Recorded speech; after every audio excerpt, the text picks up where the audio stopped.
Welcome to Chapter Chumps, a reading podcast where three guys read a book and then talk about it. Today on the podcast, we are going to be discussing the first two chapters of The Left Hand of Darkness by Ursula K. Le Guin. I am your host, Connor. I am joined as ever by my two co-hosts, Connor and Josh. Hello. Hey. How's it going, everyone? Howdy there. It's going well. I say everyone like it's a big round table discussion. It's just the three of us. Well, we're broadcasting now, so we are, yeah. And I just remembered that I was supposed to put something on social media about that. So yeah, Josh, as our social media coordinator, what's going on? I have to ask. I'm sorry to mention this on the pod, but what is going on exactly? I'm currently updating Blue Sky, and I'm trying my very best not to touch Twitter, since you seem to be in control of that one, and Twitter's is going down the shitter even faster than it was for the past 2 years. Whoa, it rhymes. Yep, it's true. It's just, Josh, I'm sorry, but if you can't fulfill the duties of social media coordinator, then we may have to have a different discussion. There have been layoffs at Chapter Chumps recently. Poor Duncan. I wasn't going to bring this up on the podcast. I'm not bringing anything up specifically on the podcast. Well, no, everything's fine. We're fine. I think for transparency's sake, we did have a producer and social media guru named Duncan from Idaho. Yeah. And just with the economy and everything happening. With the economy, right? The economy, and we were pretty much actually told we had to fire him because he was a DEI hire. Yeah. So we had to fire him because of that. That's true. And you know what else is he never got his actual papers. Yeah. It turns out he wasn't here legally from Caladan. So it's true. Yeah, I mean, there's things we could have done differently, but I mean, I didn't really know that what DEI actually stood for until you learned something. Yeah, it stands for Duncan, Equity, and Inclusion. So his name was Duncan, so we had to let him go. It was just unfortunate. Yeah, no, it's a sad time for Duncans everywhere. Yeah. And I hear they're considering renaming Dunkin' Donuts just to not have the association. So we'll see. Yeah, we'll see. Anyways, welcome to Chapter Chumps. I always call it Drunken Go-Nuts anyways, That's funny. Yeah. That is pretty funny.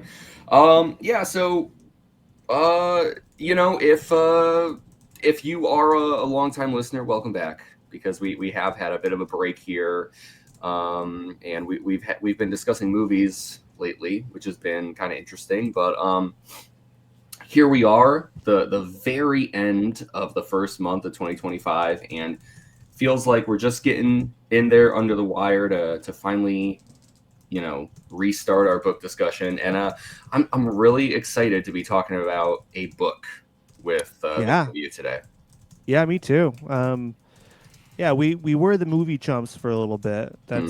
That's true. And that was fun, but it's like returning home. It's we're back where we belong. Yeah, it's kind of like putting on like an old unwashed pair of underwear that you just found in the corner of your room, and you're like, these are still good, right? And they're like a little crusty, but like not crusty enough where you would like put them in the wash. Right. No, like it would be a waste to wash them because they actually still meet like an acceptable crust threshold. Yes, exactly. Like other people wouldn't notice the crust. Right. So it's like if they don't notice, then why not just throw them back? What else are you gonna do? Exactly. Do your laundry? No I don't point. think so. No point. Not if no one's gonna notice. You crazy? Who's that for then?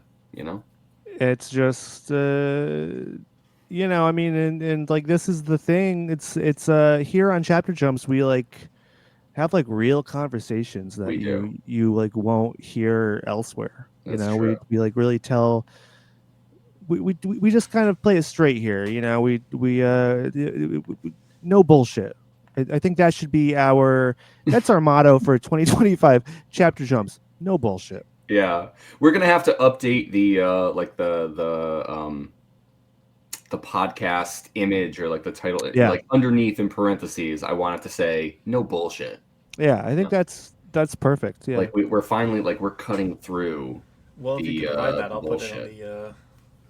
I'll put it in the thing, but for now, our banner is just a nice little segment of one of the covers for The Left Hand of Darkness. Yeah. And has been since we announced the book on social media. Gotcha. Well, I'm glad that you're staying on top of that, Josh, because on Twitter, that's not what the banner is at all. No, I don't think you... I think you use the Chapter Chumps Twitter more as your personal Twitter, because I've seen... I see so many posts from that and not your account. That's true. Yeah, no, I see even less of because I'm doing my best to get off of Twitter at this point. It is way more fun to tweet under relative anonymity than with something that my actual name and face is attached to. Even though, like, here I am on the podcast, here's my name and my face. You know what I mean? But like on Twitter, it does feel a little different. Like I don't wanna be me and like telling other Star Wars fans they should feel bad for the Star Wars that they enjoy. But like, if you are doing it anyway, right? But if I'm like, if I get to do it under sort of like the guise of someone else, then it's okay, right? Speaking of Star Wars. Speaking of Star Wars. Oh, dude! It's just arrived in the mail. Yes. What is that? The T-16 Skyhopper? You got it. Yes. So they were selling them at Disney World, and obviously this guy wouldn't fit in my luggage. And the lightsaber was already in my carry-on, so I had it shipped. And it arrived on Monday. And wow. I think it's like the exact same scale that's in the movie. Yeah, no, that is awesome. So, yeah, it's really... I saw this and I looked at the box and I was like, oh no, it's reasonably priced. Yeah. No, I have fond memories of unlocking that exact ship in Rebel Strike and then finding out it's completely useless. It fucking sucks. It's not good. It's a speeder. It's not a spaceship. It's not a starfighter. The best fucking ship in that game is the Jedi Starfighter, because I think it came out like right as Episode 2 is airing. Yeah. Or it was released because it's a movie. So it's like super. It was like as fast as the A-wing, but it also had like the most overpowered weapon in the fucking game, which was the sonic charges. And my favorite thing to do was use that ship on the Battle of Endor level, where you have to like take out the guns on the Star Destroyers, and then you do the run through the Super Star Destroyer to be the pilot who crashes into the bridge. The bridge, yes. Yeah. But you can just coast through it because one fucking charge will take out every gun on every Star Destroyer, and then if you do like a spin and just shoot off like 3 or 4 of them, it does this like 3 or 4 of them as like a big sphere, and you could take out a full Star Destroyer in that game in like 10 seconds. So it was really fucking overpowered. Yeah. I love that game to bits. Yeah, so. No, great game. You know what this makes me think of, just as a very quick aside, but it's like... I just feel like now I want to share... Did you know that in the original Rogue Squadron game for the N64, there's a code to unlock the Naboo Starfighter, but due to when the game was released, it had to have the Naboo Starfighter programmed into it before the Naboo Starfighter itself was publicly known. And so it was kind of like this mind-blowing thing where, like, as Episode 1 is being promoted and released, the developers for the game are like, hey, guess what? The Naboo Starfighter's in our game. Because, of course, they have insider knowledge. And I remember there's, like, this... It's just, like, this really funny...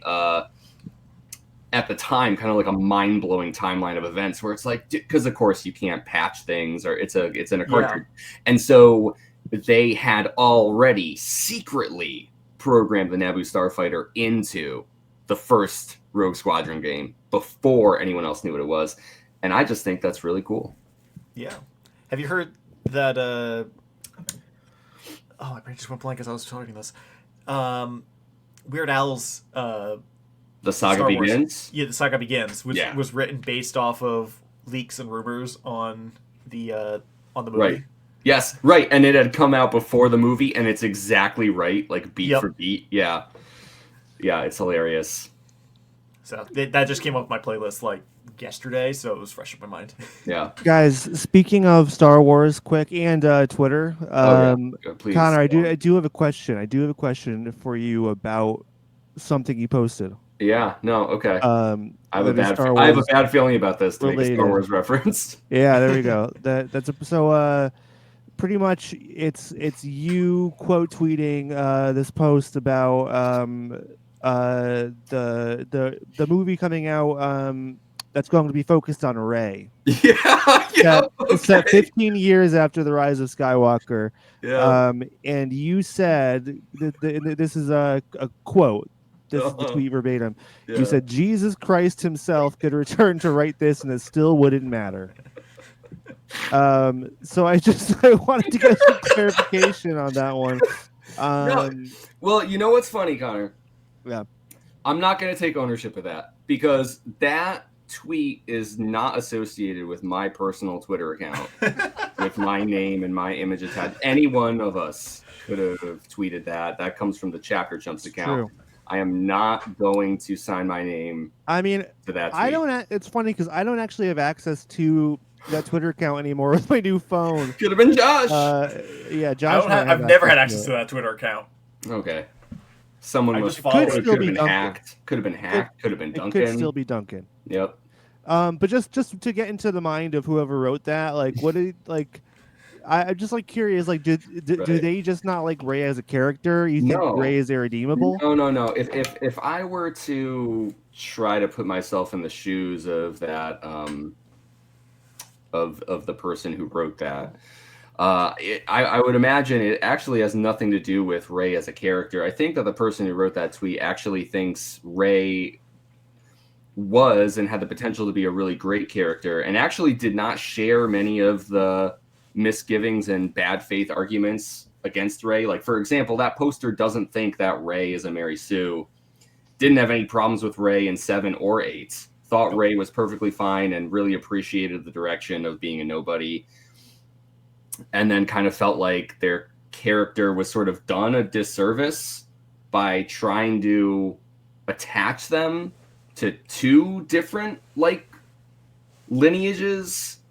And it kind of feels like, isn't the point for like Rey to stand on her own? Like, I don't know. It just felt like sort of placating what I thought was actually what they thought was actually like the worst parts of the Star Wars fandom, where it's like, oh yeah, we need to justify where Rey's power is coming from. It can't just be that she's powerful. Oh, she has to be a Palpatine. She's a Sky. You know what I mean? And so, I do. Yeah. Anyways, I agree with that. I can't say for sure where this person's coming from, but the issue has nothing to do with Rey.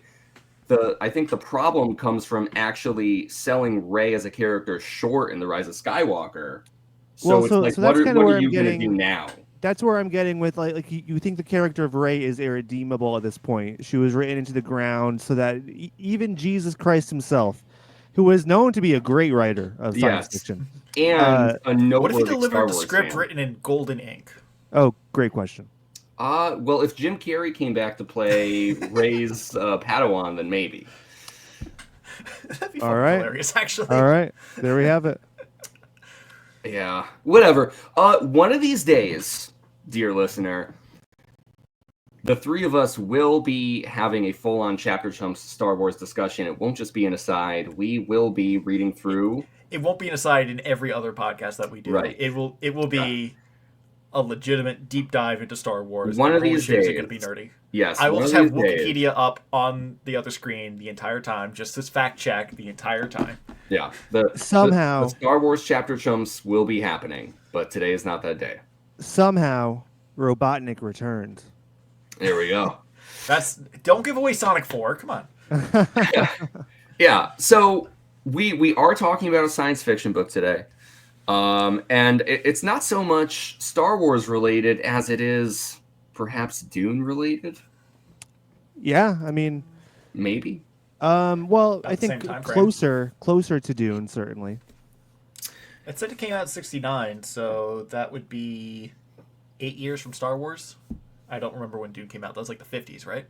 Uh, No, it was the 60s. yeah, 65, I think, was the first book. yeah. The Okay, then book, yeah, closer to yeah, Dune. the book came out in '65. It was released like piecemeal a few years before, but Dune, the book, was officially published in '65. Yeah. Gotcha. Thank you.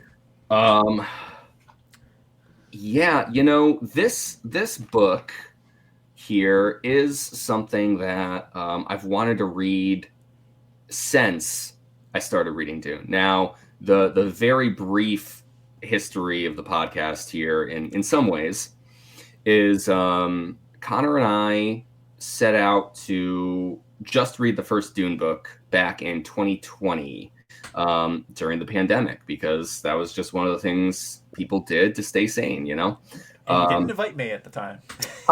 no, Josh, and for that, I am sorry. I fall on my sword for you, and I like to think that we rectified it in the years since. Absolutely. It was still funny crashing the first episode anyway. Yes, yeah, I like to think that we literally have all been there since the beginning.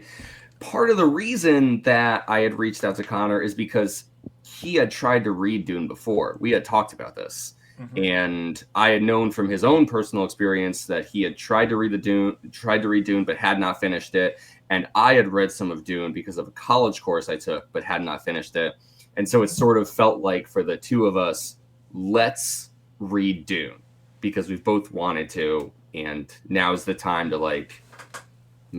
put up or shut up. Let's read Dune. It's 2020.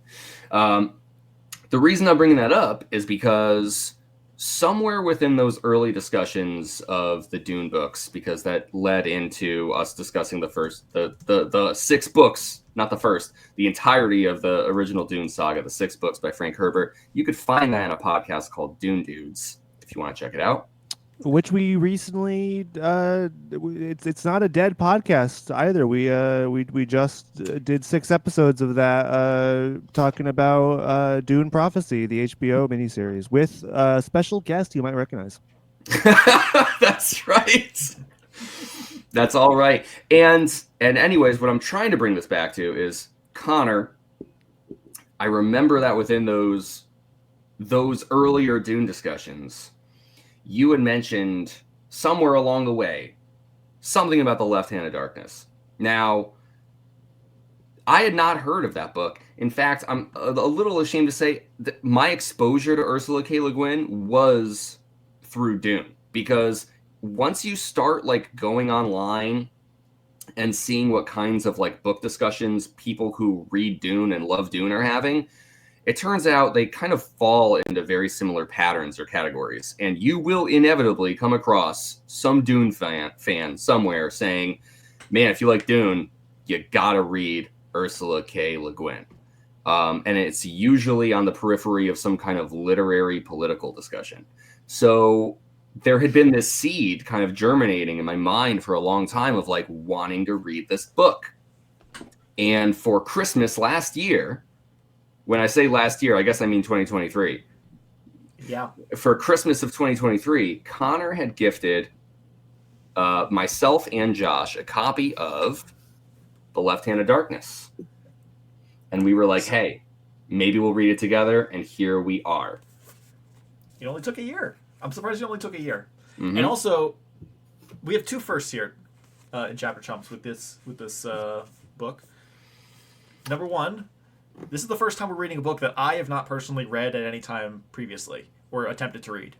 I think technically The Two Towers and Return of the King count as books I have not read before, but I did attempt to read them at some point, and I'd seen the movie beforehand. Hitchhiker's Guide, I've read that backwards and forwards at least 3 times. The Hobbit, read it before the movies came out, all that. This is honestly the first book that I have no idea what the fuck is happening, what's going to happen. There's no movie, no TV show. I was just checking. There might be one in the near future. Who knows? But it seems to have petered out since Ursula K. Le Guin passed away. Maybe not a lot of info on Wikipedia. But the other big first that we have with this book, we're all reading the same edition of the book.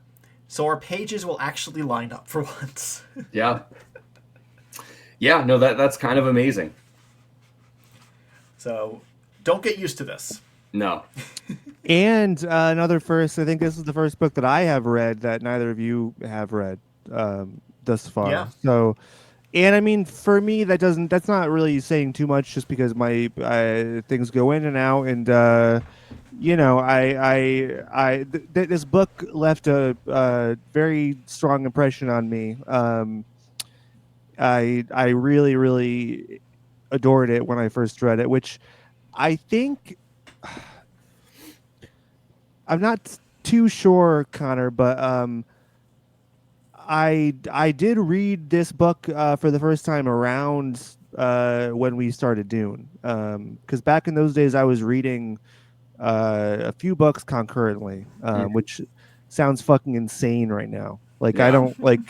I don't know how I was able to do that.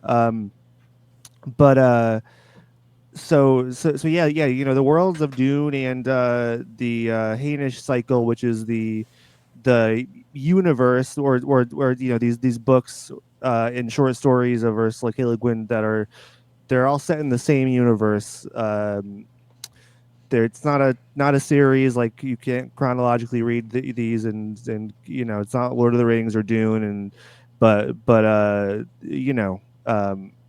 was reading the Hainish cycle throughout the time that we were reading the 6 Dune books.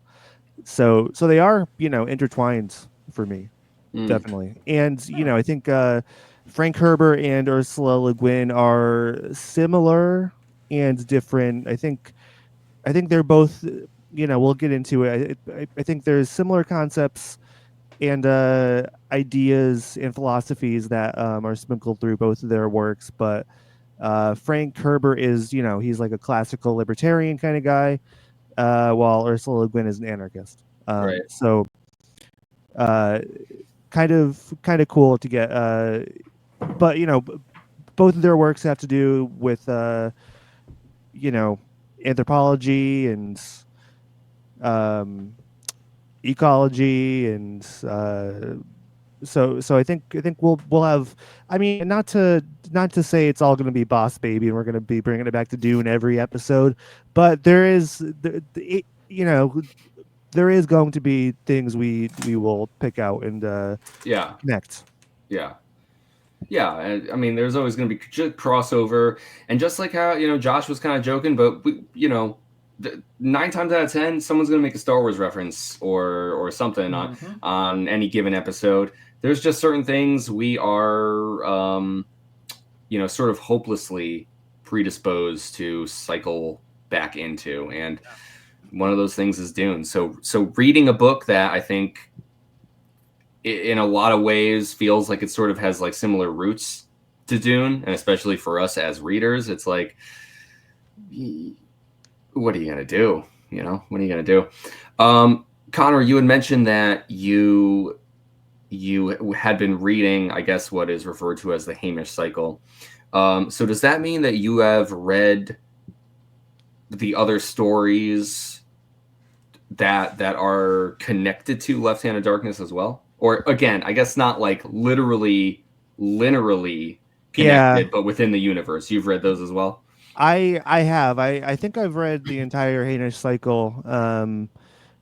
Again, mostly over 2020. Yeah. And they're all very, very good. There's like there's Left Hand of Darkness, The Dispossessed, which is also like one that I would love to read with you guys. Then there's quite a few short stories that I really loved too, that are all part of this universe. But no, not really repeating characters or anything. Just the same universe. Right. I see. Okay. And Josh, you were saying that this is kind of like the first book we're reading on the podcast that you feel like unfamiliar with. Have you heard of this book or this author prior to us choosing to read it for the podcast?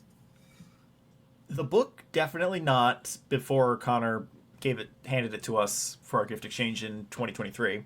However, when you were talking about hearing about the author from other people before, I had this strange like echo of my aunt and maybe my grandmother mentioning her name at some point. Um, so that was just a weird little like, oh, that, not sure if that's a real memory or if I'm putting that together, but it's possible I heard about Ursula K. Le Guin at some point in the past and just never really got around to writing the name down or remembering it solidly. Yeah, I But see. yeah, that's about the extent of my. I really am unfamiliar with this entire book series, anything to do with it, and I'm excited That's to jump exciting. into something new. That's exciting for me too, because like both of, or like most of the books we read previously, you had read like in high school or college, right? Pretty much, yeah. Or high school and college in the case of Hitchhiker's Guide. Yeah, yeah. So I feel like roles are a little reversed in this instance because one of my original um, pitches when we were talking about start doing chapter chumps was that we read The Hitchhiker's Guide when you guys were done with Dune because you guys hadn't read it. I don't think Connor Kelly was as familiar with Douglas Adams as Connor McElwain was. But even then, you hadn't read any of his books. You just seen the Doctor Who stories and maybe some radio plays. And I watched the Dirk Gently TV show. That too, which I have not seen yet. Um, so it really is just kind of like a event. It took a while to get here, but we've kind of gotten into the spirit, the original spirit of Chapter Chumps, which is just sharing these books or jumping into something completely new together. Yeah. And I feel like I've maybe steered us into a couple or helped steer us into a couple stories that I've wanted to read more closely now that I'm older and wiser. Um, but yeah, I don't know. It's exciting, and I have no idea what's going on. Yeah. Connor, what about you? Do you you haven't read this previously? You know I know I've mentioned it on Dune Dudes and Hmm. here and there occasionally. But what's your history with this, if anything?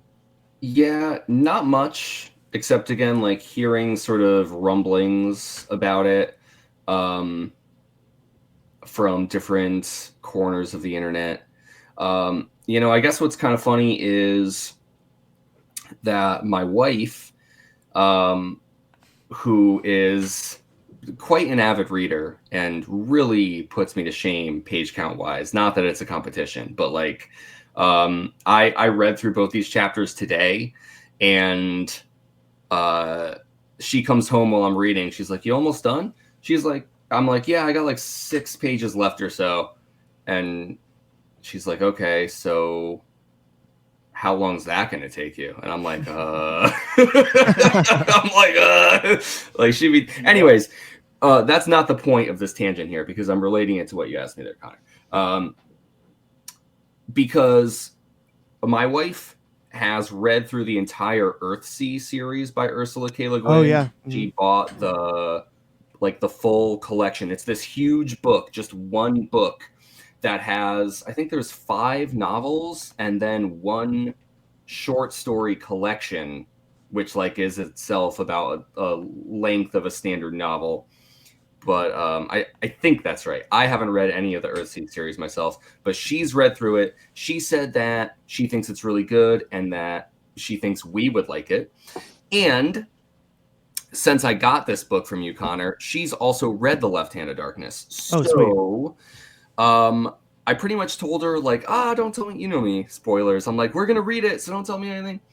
But the one thing that I had heard is that this book deals a lot with gender and sexuality and like is very, very fluid with those things. And 2 chapters in, it's like I get an idea of that, and yet I have way more questions than answers. I definitely don't understand, but I can tell already, like, yes, this is definitely an idea that is going to be explored in this book. And that was Absolutely. pretty much my only preconceived notion of the Left-Handed Darkness. Yeah, and that's why I thought it would be perfect for three cisgendered men to discuss, and just because Yeah. we can be the authority on all That's things right. gender. Oh, God. No, that's awesome. I didn't realize that she had read it. I think you mentioned Earthsea before. I haven't read the Earthsea books, but I've heard nothing but good things. That's on the list for sure. Yeah. Is it And actually, or do you need to go add it after I this think it's on. podcast? I think it's on my list. I do. Yeah. And our good friend Devin also suggested that for us a while ago.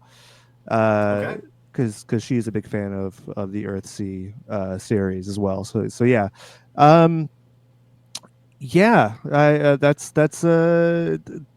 There's a whole lot more. Like we can dive into to the story, but after the first two chapters, I was kind of like questioning like how much like did you guys know going into Yeah. this book just what we were going to be uh dealing with. So that's I will interesting. say I was pretty much on the same page as Connor. I think you were the one who told us like it deals a lot with gender Yeah. identity and all that, and it's like, all right, reading reading the first two chapters is like I'm trying to understand. I want to understand. I'm not quite there yet, but I'm trying.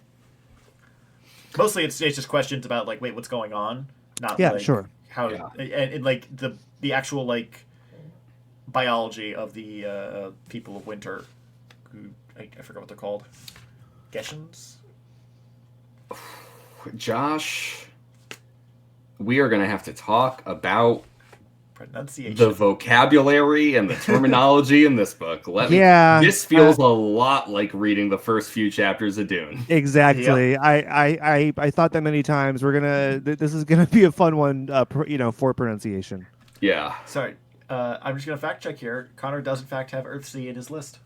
Oh, Sweet. okay. I knew Cool. it. I knew it. Yeah, no, I would, and I want to read those books too. Well, you know what? We'll get to it. Yeah, I one don't thing at a know. time. I don't know This is a when. conversation for the end of this book. I just wanted to check because I can pull that up real quick. Yeah, no, for posterity. Now we know. Connor's not fucking around when he says something's on the list. If it's on the list, it's on the list. If it's on the list, it's on the motherfucking list. Just like EconoSave. Yeah. So, okay. I think we should really move into our discussion here. However, Josh sent out a message. Not sure that Connor saw this because his phone has been all kinds of fucked up lately. I definitely did not. Okay. Yep, our group chat's fucked. Josh had mentioned, hey, if you have time, it's worth reading the foreword to this book by Ursula K. Le Guin because she has some interesting stuff to say. Now, I did find myself with some time, and I did read it. I'm wondering if Connor, since you have the same copy, which is fun, did you read that as well, or did you go straight into just the two chapters? I read that as well. I did.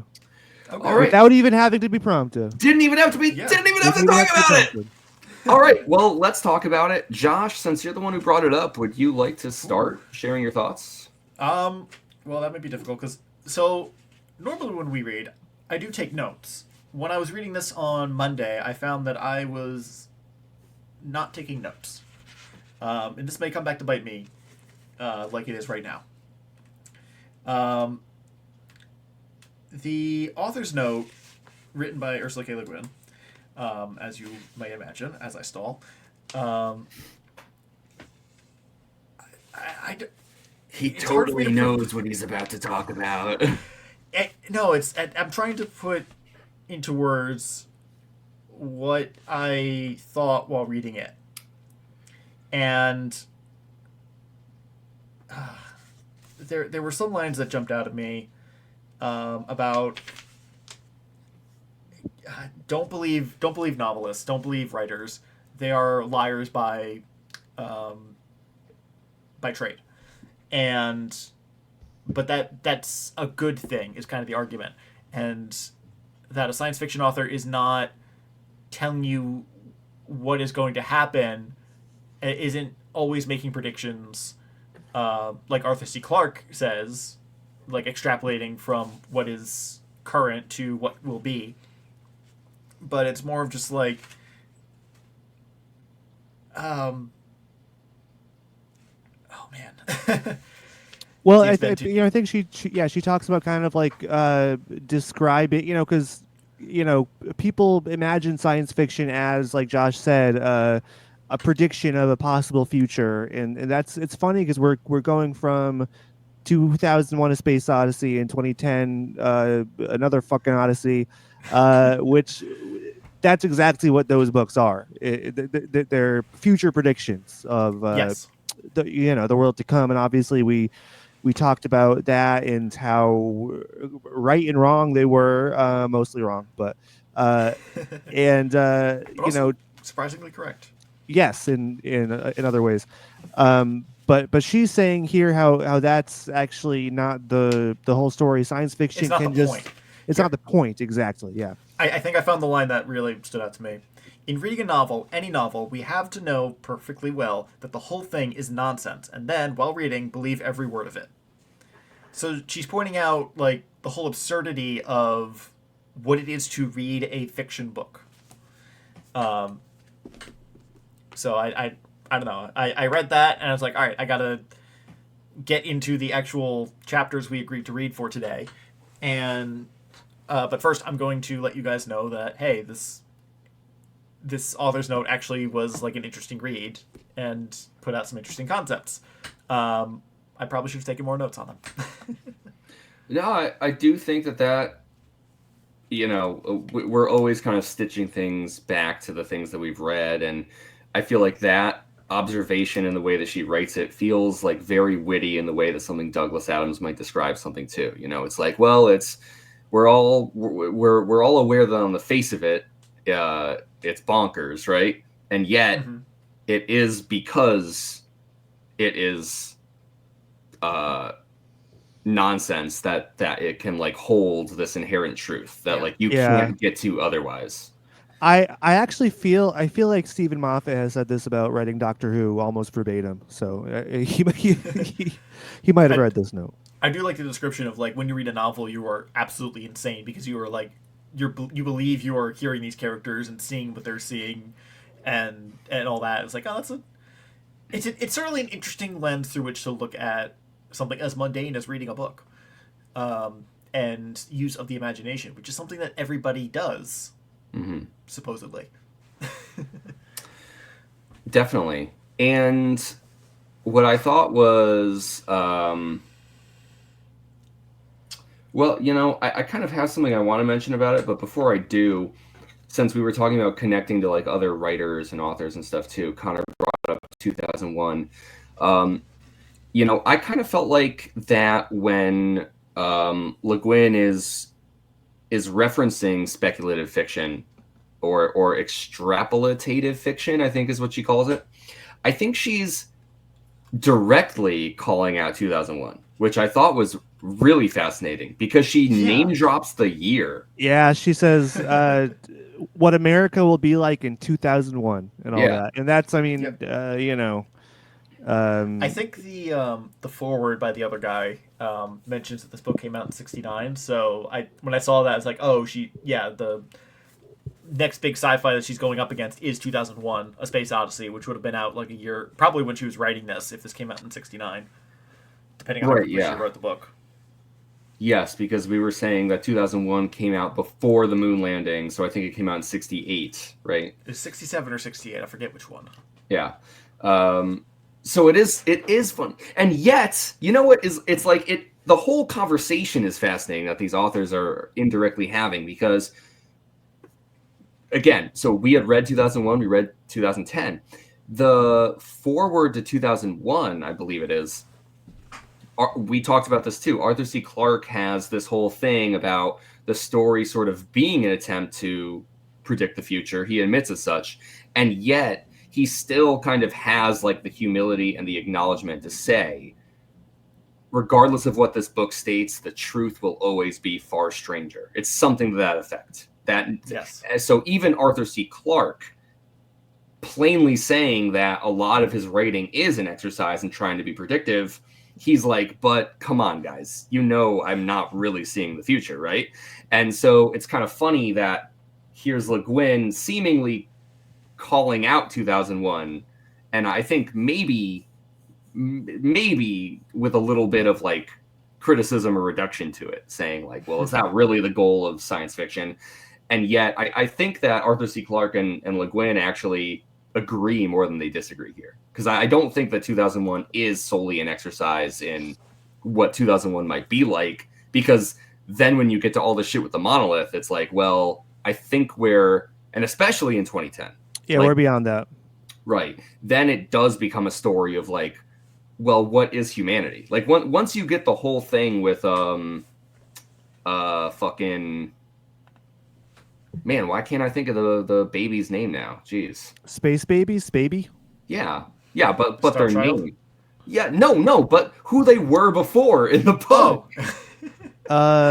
Dave Bowman. Bowman. When Bowman goes back to planet Earth as a baby ghost, it's not to be like, oh, hey, what's going on in planet Earth? Like, you get some of that, but it's much more an exploration of the humanity and the lost humanity within both. So all I'm saying is, really funny that Le Guin calls out 2001 just after we're done reading it, and yet I think there's actually a bit more overlap than differences in the way that these authors are approaching fiction. Yeah, I think that's fair, and it also just it makes me think too of Tolkien, critiquing Frank Herbert. Yeah. What is with this? It's very funny. Yeah, we're picking these authors who are, it's kind of like it's like their own version of the rap battles of the 90s, Yeah. What's even funnier is that sorry, Josh, go on. I was gonna say, can't wait to read Timothy Zahn criticizing Gene Roddenberry. Yeah.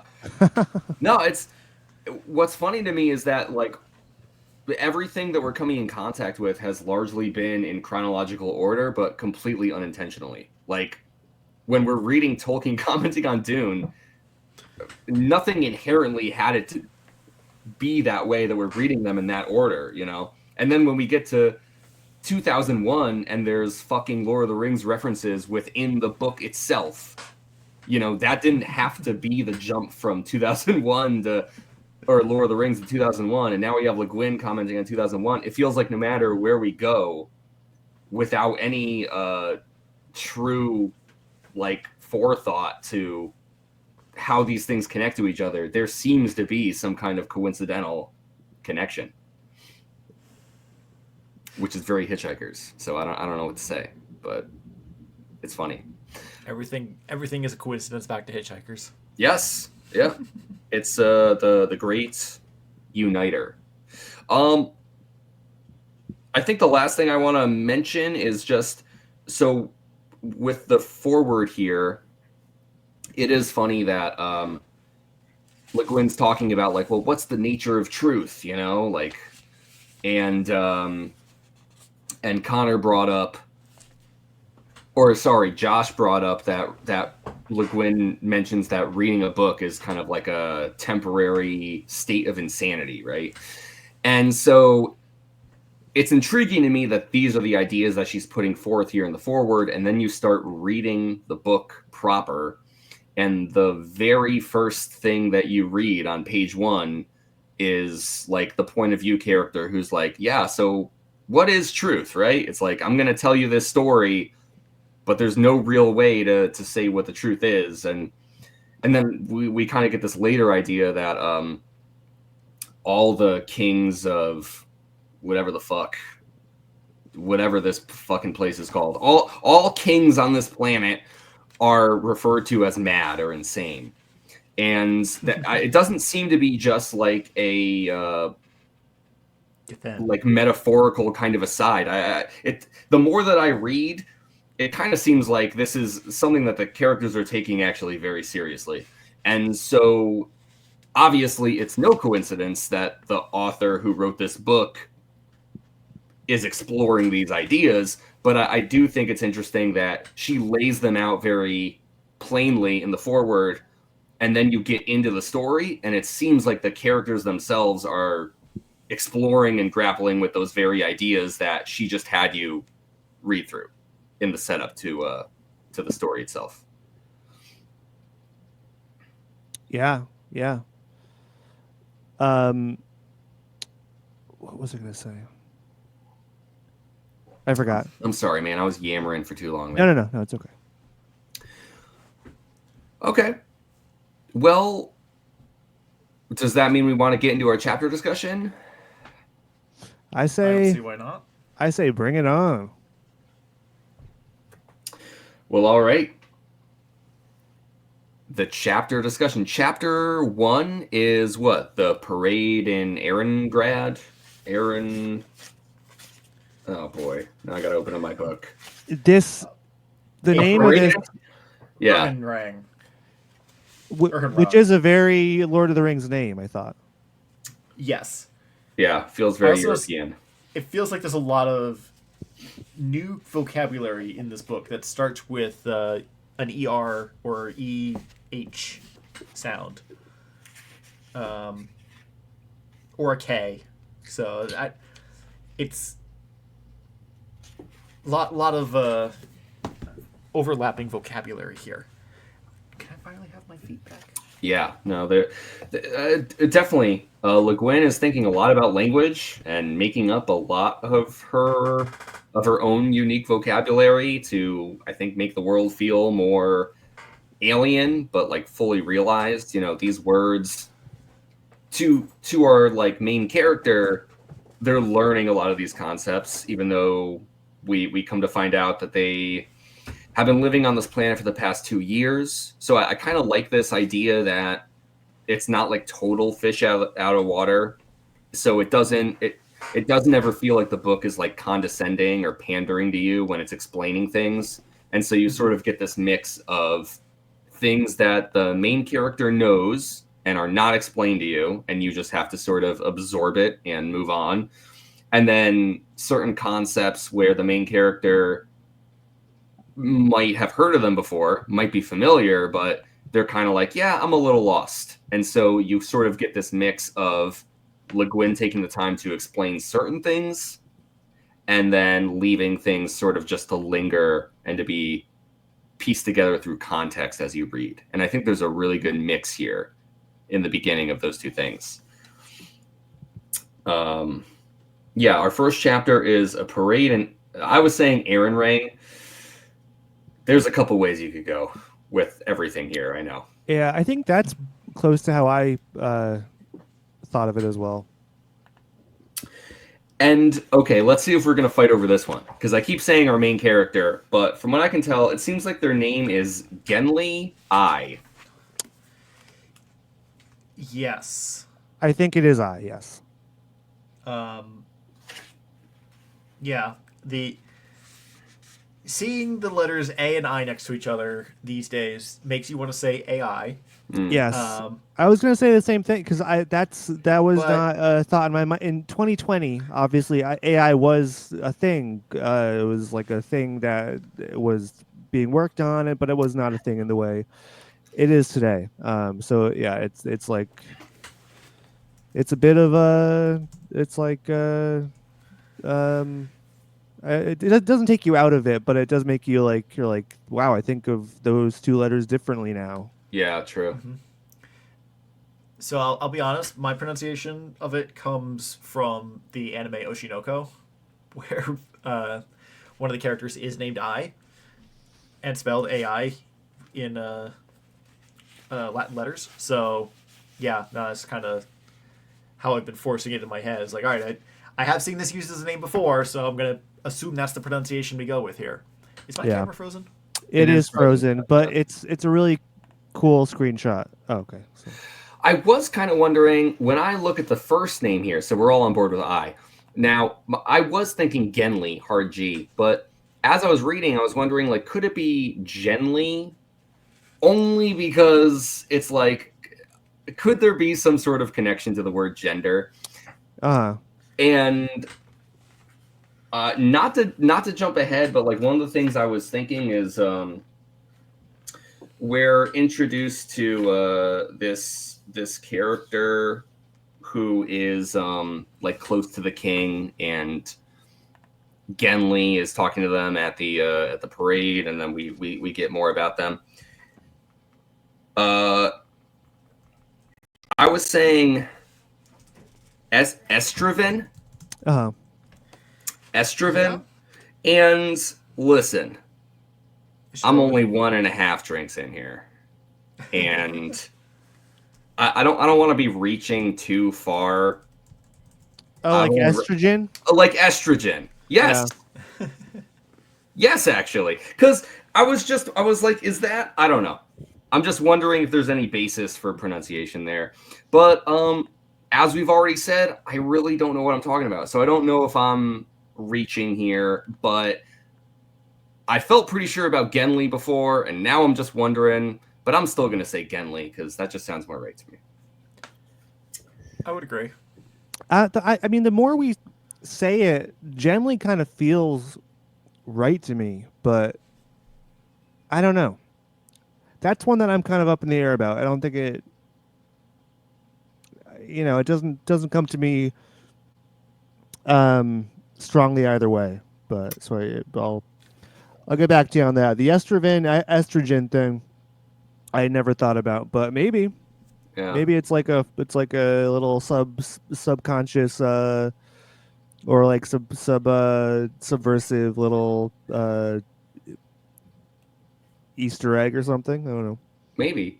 So, with only one chapter with them in it so far, there's like I think 3 different mentions of their femininity or their effeminate nature. So I'm just throwing it out there for something to think about. Yeah. I mean, we'll get into that more obviously as we go into it, but to be clear, the mention of Estraven's feminine nature is coming from Genly. And so I mean, who knows? Maybe it's his preconceived biases or something. But yeah, true. Which even they sort of consider or remark on, because they part of the interesting. Obviously, there's a lot of interesting things happening here, but definitely one of the things that is interesting is that Genly refers to himself as an alien. They're the visitor to this planet. I guess now is as good a time as any for just a very brief overview of the chapter here. Yeah. You pretty much get thrown right in. And this is what we keep talking about, all the vocabulary and the words and the dates. And it's like, it immerses you right away, very deliberately, of course. And it just sort of trusts you as the reader to keep going even through the confusion or the uncertainty. And I do appreciate that. So we get a report by this Genly I, who I might be reaching forward a little bit, but from what we come to find out is like an ambassador for the Ecumen Empire. Yeah. Eggman Empire. They're an envoy. Right. For, envoy, yeah. And for the Ecumen, yeah. Ultimately, we realize through their. I guess I am getting too ahead of myself. We don't need to talk about why. We're going to get to that. They're part of this parade, which is very ceremonial, and we get a big description of like what the royalty of this place is like, and they're all going to this sort of like ceremonial opening of this pier connection thing. And ultimately, our envoy here, our ambassador, is talking to someone who he's been familiar with in the parade, and that person invites them over for dinner, and then they go over for dinner and they have a whole big conversation together, and a lot of things are discussed and sort of like given more definition. And we leave it in a place of kind of like dread and uncertainty because our main character, seemingly our main character, Genli here, has a meeting with the king that is upcoming, and that's what they wanted, but now it feels like there's kind of like this undercurrent of danger because things have changed. Things have not been what they have seemed. And then we don't get any more expansion on that yet because the second chapter is very different from the first, and we're going to get to that. But that's kind of like our first chapter overview. Maybe going back to Josh. Obviously, we're all going to share our thoughts on this, but Josh, as a first-time reader, do you want to tell us kind of like what your experience was like reading through this first chapter, and if there's anything you want to talk about specifically? Let's see. My first experience is, I guess, a determination mixed with frustration to understand what's going on in the first chapter. And oh man, how do I put this in words? It's mostly a determination to understand, and there's not a lot to go off of yet. The parade and I guess the world building about the arches was intriguing. As someone who comes from an engineering background, obviously. But it's not really expanded on. It's mostly just like, oh yeah, for some reason, when people start first building arches here, they would only stay up if the mortar for the keystone was mixed in blood. But don't worry, we use animal blood now. It's like, okay, not sure what that's about, but it sounds like a good mix of cultural history with maybe some scientific explanation that I'm just probably making up on my own here. The gender stuff has been coming across as a little dated from the 60s in that everyone keeps getting the he him pronouns until proven otherwise, which I mean I've never been the best with pronouns, but it seems like that's not currently the accepted way to do things for what I imagine or what I understand the Gethans are or Gethinians are supposed to be androgynous. So Right. But oddly enough, the one detail that really hung out stuck with me for some weird reason is that Gethen is called winter. It is a world in an ice age. Everyone is wrapped up in like the winter equivalent of a still suit, as far as I'm imagining so far. Yeah. It's super cold. There's almost no sunlight, but fuck, what's his name? Not the envoy, the other main character. Estroven. He's described as being a stocky, dark Carhider with sleek and heavy hair. And for some reason, that one word "dark" just stuck with me. It's like, if these people are evolving on a winter world without sunlight, why do they have so much melanin to be dark? Which isn't impossible. And the whole point of this freaking the author's note that we went through is that none of this is supposed to make sense. But here I am, having casually studied human evolution through the internet, so God knows how right or wrong that's going to be. But generally speaking, humans have more melanin when they come from sunnier environments, and they grow whiter, like us, when they go to colder and evolve in colder Hey, climates. watch it, punk. Okay. So, I mean, obviously, in the 21st century, with globalization, things are far more mixed and uh, not as delineated as that. But I mean, it's my impression from the first chapter or two is that the Gethenians are human or come from humans and have been on this world long enough where they can evolve what is clearly some completely different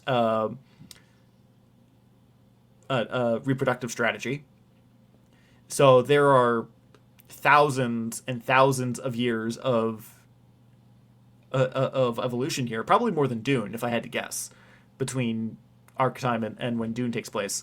Um, so my thought is like, okay, they see the sun for all of 5 minutes a year. Shouldn't they look more like Northern Europeans?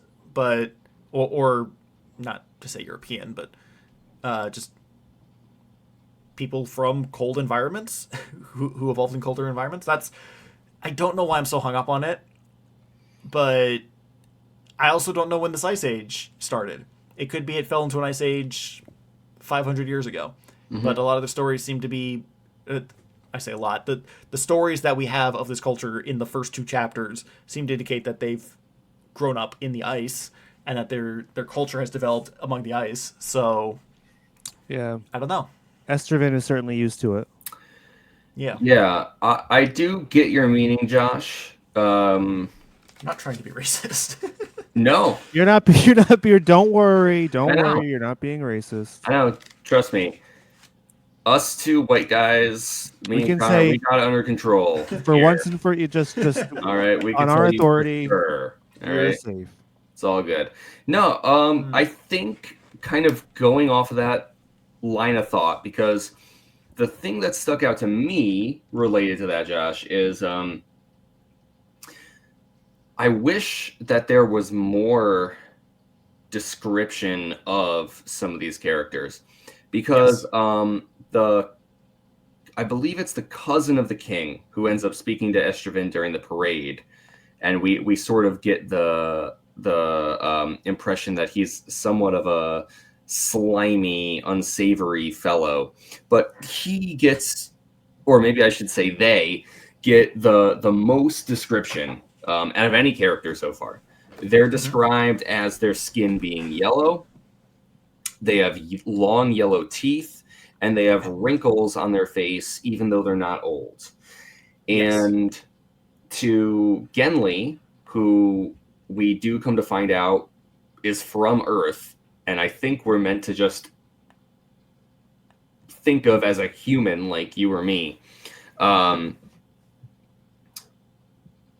You know, they're still getting used to that, and really what I wasn't sure is like, okay, so this character is described as having yellow skin. Does that mean all the Gethenians or Kardish? I'm just gonna have to get used to some of these words here. Does that mean that all the people on this planet or this region also have yellow skin? It bothered me that Estraven is not described that way, because when they say that he's darker, does that mean darker like dark yellow? Am I meant to extrapolate based on what we know from this one other character that this is kind of like the general skin tone of what these people look like? And if so, the last thing I'm going to say, Josh, is could it not be that if people did originally come to this planet, we're talking about like Earth humans, and then evolved on this snowy planet, what if their skin already was darker? Let's say that they were black or dark skinned, right? Could it not be then that their yellow skin now is a kind of lightening of their skin from many thousands of years ago based on the changing climate? We just don't know. We don't. You're right. That's the kind of the key point of this entire discussion. But I completely missed that this other King's cousin guy was described as yellow. I got picked up on yellow teeth, but I missed the skin tone for some reason. and it didn't. When I saw Dark for S, God damn it, the name Estrogen. is what? Estrogen. That's not the actual name. It's pretty close, probably. It's close, but I want to get the real name. Estroven. Estroven Estroven. or Thank you. Estraven. I mean, who Es- knows? I don't know. I think Estroven would be better because that's there's less emphasis on the A, so it rolls a little easier. I think so too. And for a name, I think that makes the most sense. But I don't know. That could be an English bias. Um, so Estroven is described as dark, and I immediately took that to mean like melanin content in the skin. But it could just be a darker tone than as other Githinians. So my whole conversation Yeah. there is kind of moot now because it's like, all right, well, maybe maybe he's golden colored. Well, yeah. Well, I mean, what I was gonna say is we don't really We just don't know. know. I mean, obviously, we know humans. We even us white guys. We got different shades to us. Mm-hmm. I got freckles. So there's that. But then also, I do kind of want to think about like how Genly was describing them, not just physically, but like personality wise, like I feel like Estraven has a very dark presence. Like he's very distrusting of Estraven at this point, and Yeah. so I think that describing him as dark or as Could be like dark the and broody. or as the other guy, the king's brother or cousin or whatever, as yellow. Connor mentioned he seems like an Cowardly. unsavory kind of guy, like a slime ball. Yep. So I wouldn't take these descriptors as just being of their complexion either, I guess. I think you are absolutely correct, and I got too sucked into the literal too early, and that may have clouded my judgment. No, it's Well, okay. It's a good discussion to have because you're right. I mean, see. we're using our imagination here to conjure up the people of this world. So Yeah. And, it is at once both like a very alien world with a lot of concepts and words that we keep saying are intentionally like very different, very kind of like inscrutable. And then there's a lot that is familiar. And we were kind of saying like how much of this conversation is may or may not be Boss Baby Dune takes. Well, one thing I feel like I gotta mention at the gate here is uh you know even though we're discussing a science fiction story, so far, with the exception of like spaceships and light years spanning empire, that's both of those things are kind of just in the background. Everything that's actually happened within the story that we have read so far essentially reads like medieval fantasy. It essentially reads like a very feudalistic kind of society, and of course, that's one of the things that can also knock you off your feet a bit when you're reading Dune, because it's it's like, pretty much a gender fluid Game of Thrones. yes, yes, that's I think exactly what I was going to say next. So you took the words right out of my mouth there, buddy.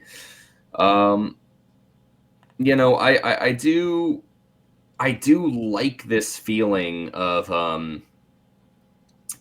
I guess of sort of like the plotting of our main character Genly, even just within the scope of this first chapter, sort of realizing that they are way more entrenched within like this seedy and subtle uh and very real and very deadly like political web than they had realized, and by the time they are realizing it now, like it's too late. Like they're fully immersed in it. Like they're part of the game without realizing they were a player for the past 2 years.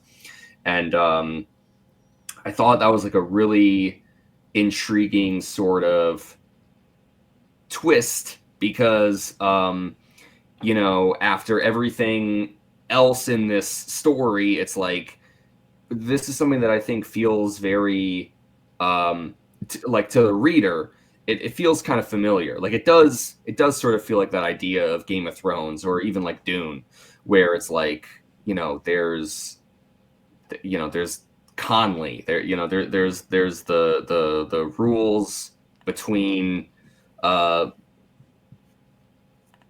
essentially like political warfare between houses. And in this story they're called hearths. And the only reason I'm mentioning like where I want to land on this is I thought it was cool that Genly sort of has like very, very foggy historical knowledge of this, but no personal knowledge. And I thought that's what made it a really great twist, because by the time they realize it after having their whole conversation at Estraven's home, they're kind of like, oh yeah, I've heard about stuff like this in like history books or whatever from fucking 5,000 years ago.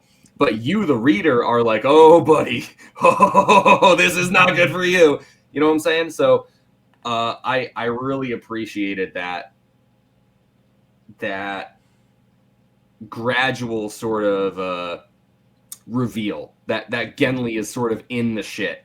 And that means two very different things to Genly and to the reader, I think. And that was like a fun sort of like, hey, this is sort of where we're at right now, one chapter in. Yeah. It is kind of cool because I mean, it's not a one-to-one. I don't think Genly is necessarily an audience identification character, but there are times where you are just as lost as he is. And yeah, I mean, I want to kind of talk maybe a little bit more about you mentioned that's the scene or the second half of the chapter where yeah, Genly and Estraven are sitting down having some nice warm beer. Yeah, they're having a hot toddy. Everyone's favorite delicacy. Yeah. As someone who doesn't actually drink, I assume that is not the typical way you enjoy beer. It is not. Yeah, I mean it's my personal preference, but I get laughed at. No. Yeah, and I mean this scene really kind of it's written so well to me because both characters, they're like on two different uh they're sitting right next to each other, but they're just like on two different planes the entire time and it's kind of you're right, it's like fun kind of seeing Genly like wade through this mist and like realizing that they're he's not understanding Estraven. Yeah. Yeah, definitely. And it is, the ways in which that they're on like those two different planes, there's a lot of layers to that, because of course it's like two different planes, even just in terms of like considering the other's gender, which Genly, we get a whole paragraph on Genly can barely hear this person talk because they're just thinking like, what are you, and that's probably not what Estraven is thinking at all. I think Estraven's sort of like playing 4D chess and Genly sitting there like, man, this is weird. Yeah. Like, and then of course, yeah, like the differences in their power, in their political and social influence or capital, like there's very big power dynamics going on here. Yeah, the the term Shifgrithor stands out to me as something that would be used in Dune. You mentioned Conley, but Shifgrithor here is like, it is pretty much what you just said. It's like social rules and things you can't learn really in a textbook necessarily. Yeah. Yeah, that was a really good word to point out, and I like that. I think Le Guin italicizes it, like, which is Yeah. kind of funny because there's other words that she just throws out there, like whatever. This is like Kemmer or something, like they're bonded in Kemmer, and you're Yeah, just like, Cameron, okay, you'll learn more about that. Don't worry. yeah. But yeah, the what Shifgrithor, Shifgrithor, yeah. Shifgrithor, yeah. That did feel very Dune like to me. Yeah, with just sort of having to adapt to these other customs, and especially customs that have to do with high society, like an alien high society. I really like the description of Estraven as someone who like contains and wields power even like passively, and Genli has these observations on how that affects even like the most minute and mundane um, actions from Estraven. Like it informs the entirety of who Estraven is and how they present themselves, Yeah. and how that concept is completely alien, I guess to use that word again.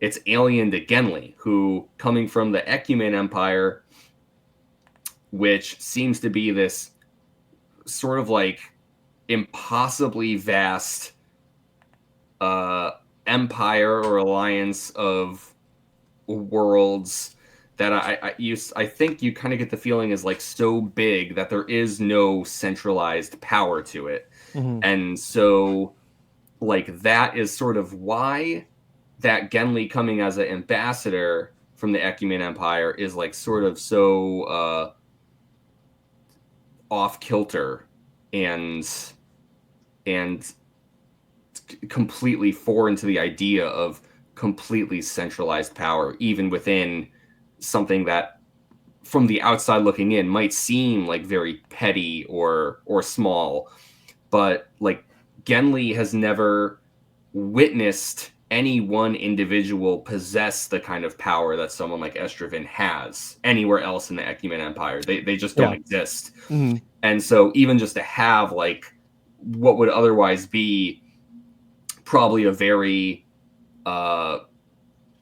mundane and sort of like normal conversation between two characters, like from Genli's perspective, this whole thing is really, really bizarre. Yeah, that's a great point. I mean, all the people in Game of Thrones, I'm assuming, they kind of realize the power dynamics at play here, and they know who wields power and how, and ways to use that power. But here it is. It's very much a fish out of water. And so yeah, he's learning on the fly. How this kind of society, which does kind of feel like a feudal, medievalish society, as far as to connect it to human history. That yeah, Genli comes from a place that is so far past that it's just a total foreign concept to him. Yeah. Now I do want to talk too about, and I'm sorry, I don't want to step on your feet, Connor. Sorry. But this conversation they have where Estraven is seemingly withdrawing support from Genli and his meeting with the king, like the day before it's set to happen, and his reasoning for that, and I think that's kind of eye opening too, because Estraven talks about how the king, he sees the Ecumen as threatening his power, his rule, and to Genly, it's just like, well, no, you'd be in such a better place. You'd have an alliance with all these powerful worlds. Like you'd be a lot more powerful and safer. And it's just another disconnect there. Yeah, it is. And I think there's a lot to talk about there, but like, again, one of the things that we sort of touched on in the foreword is like that the kings of, what is this place called that starts with a K? Carhide. Carhide. That the kings of Carhide are all insane, and Yeah. the more that I kept reading, I think it's literal. I think they're literally, actually, diagnosably insane. I don't think it's a metaphor. I think they're a little all bonkers. And it's like, I like this sort of paranoia in the kings with what you're talking about specifically. Like, yes, rationally, that's the word that Estraven uses. Like, rationally, you should understand that if you join the Ecumen Empire, you'll be gaining more power. But because of the king's position, because of the inherent nature of being king, is like paranoia and fear of losing your power. Yeah. That they cannot think rationally about that, and everything is seen as a threat. Even essentially the promise of more power is seen as a threat to what they have. Yeah, it's a really, really interesting idea, but I think I like it the most just for what sort of feels like Le Guin's commentary on leadership, and like the more power you accrue, the more that power will sort of feed off of you instead of you from it. Like we haven't even met the king yet, but I get the feeling on the direction where this is going. Like it seems like the king could very well be this sort of pathetic kind of character that is holding on to their power as tightly as they can, and yet they're doing so out of this complete irrational sort of fear that is almost like a waste of their power. You know, it's almost a cruel joke, right? It's like, okay, so the king's powerful, but they're just this sick, pathetic little thing like Gollum, you know, trying to hang on to the ring. So I'm really, really intrigued at what this meeting is going to be and what this king may be like as a character. But just looking at the events surrounding them, yeah, it really seems like Le Guin is definitely interested on zooming in a little bit on, like, you know, power structures and the nature of power and leadership. And absolutely. I don't know if I go any further, I'm just going to be rambling, so I'll stop there. But no, you know, you're right. I think that is what we're dealing with here. And again, this is just it's another example of kind of like, I feel like it's a bit of a different, or kind of just like a you know, off to the side a bit from like, you know, Frank Herbert dealing with very similar themes. So that's kind of, and then obviously you brought up Gollum in the Ring, which is another allegory for, you know, plenty of things. But yeah, so I think we are kind of diving into those themes a little bit. What about that discussion on patriotism? ooh, I like that a lot. That was another yeah, thing that Genly kind of, it was hard to understand for him. yeah, definitely. Josh, do you want to weigh in at all on the patriotism point there? I could try. Sorry, I just got text message from family that there was a plane crash in D.C. at the airport, so I was just looking into that. I hope Family everyone's is okay, but I don't know about the plane. Were they on the plane? No, my brother just Oh. sent a text like, Like, did you looks like see the that this plane went down. happened kind of deal? Yeah, exactly. So sounds like it's not great, but hopefully there's good news in there. Anyway, patriotism, man, is that a difficult conversation for this day and age?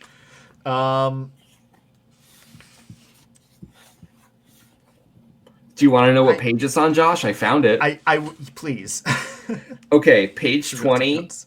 and looking at it's the second paragraph down where it says, "No, I don't mean love when I say patriotism." Okay.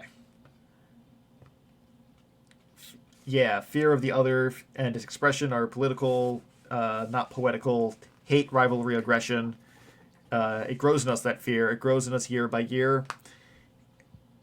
We followed our road too far, and you, who come from a world that outgrew nations centuries ago, who hardly know what I'm talking about,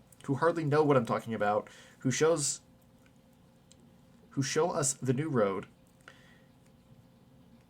Sounds like he breaks up a little bit there. It's because of fear that I refuse to urge your cause with the king now, but not fear for myself, Mr. I. I'm not acting patriotically. There are, after all, other nations on Githen. And let's see, when I read that, I feel like that came across to me more as a closer definition to nationalism than patriotism. So I don't think I agree with Estraven's definition of patriotism in this section here. But I do find the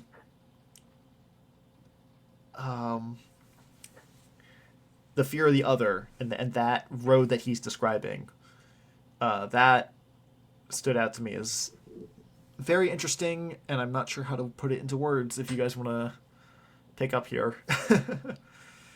Yeah, Connor, what do you think?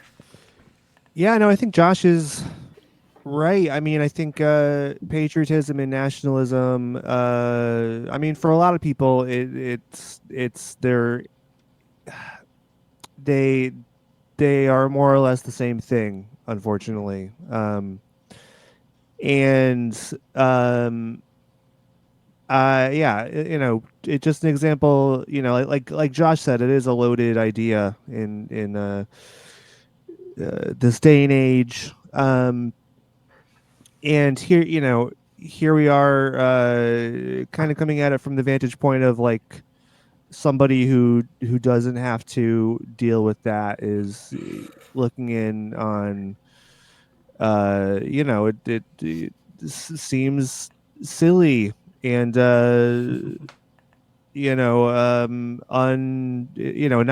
not rational. It's not rational to be nationalistic or patriotic to the point of uh you know guarding yourself from opening up to the world or to the universe, to be an isolationist, and obviously that says a lot about the state of the world in '69, and says a lot about the state of the world today. So yeah, I mean, I think you are spot on about the differentiation between terms, but I also think that people they still use them interchangeably today. Definitely. Yeah, I think that's a big. To say a big problem would be like underselling it. Like, just being on the internet today, at least on Twitter, where I've been known to frequent. There's pictures from, I think, like this New Yorker article where it's like, oh, the Roaring '20s are back, and it's like some big MAGA celebration like a lot of young the Madison Square people. Garden. Is that where that? I didn't even. I guess so, Josh. I'm sure we No, all no, saw no. the same It's not thing. Madison Square Garden. It's like a swanky like bar or something that Yeah, that these Oh. young right wingers are celebrating at. yeah. And I'm sure if you were to ask them, what they think, they would probably label themselves as patriots. Not to put words in anyone's mouths, but I'm willing to bet that that's true. And there's this other pop culture thing where I just saw the actor who's going to be playing Captain America. Josh, you maybe can help me out, I don't remember the actor's name. but he Is that played is that Falcon. Anthony Mackie? I think that's right. Yeah. That sounds I right. think that's right. I think he kind of came under fire for essentially saying, like, playing Captain America, being American's not the most important part of that character. It's like the virtues that they stand for, and speaking out against injustice, and doing the right thing, and so on and so forth. It's like American values, not solely blindly America. And there's a lot of people who didn't like that. And I do think that very much is like at the heart of this conversation, and at the heart of the understanding of like Estraven's idea of patriotism, which I'll also second that, and I'll agree with Josh, because I think that the heart of the definition, patriotism, is not meant to be nationalism, and yet it feels like those two ideas have been so conflated that I didn't even blink twice when Estraven started describing patriotism in the story. I was just like, yep, that tracks. That's what I think patriotism is for sure in 2025, for what it's worth. Yeah. I've always tried to hold a distinction between patriotism and nationalism, and that definition definitely fit more in the nationalism category than patriotism ever did. Yeah. And Genly's right there with you, because Genly is like, oh, well, if you're talking about patriotism meaning the love of your own home, then he's like, I know exactly what patriotism is. And then Estraven's like, no, that's not what I'm talking about. And then you get into his whole speech. And this is kind of a thing where it's like with the evolution of language, and this is a prediction here. It's like, so far in the future, will they be separate words? Or are we just in the process of making that transformation? Obviously, that's not a good thing, but if we end up on the ecumen side instead of the Gethin side, then that could be good. Yeah. Right now it doesn't feel too great, but I definitely get the impression that Left Hand of Darkness will be a very interesting read given current events. And I mean, not to